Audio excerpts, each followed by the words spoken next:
అమ్మా పండక్కి ఇంకా 3 రోజులు ఉందమ్మా. బట్టలు కొనుక్కోవడానికి డబ్బులు ఇస్తానన్నారు, ఎప్పుడు ఇస్తారు?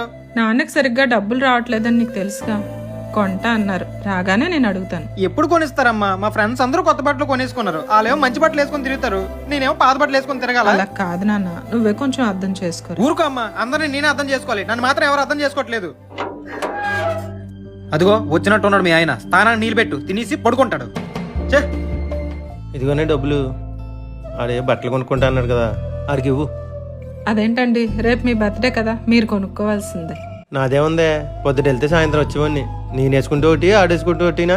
అయినా నా కొడుకు కొత్త బట్టలు వేసుకుని రోడ్డు మీద వెళ్తుంటే హీరోలా ఉంటాడు.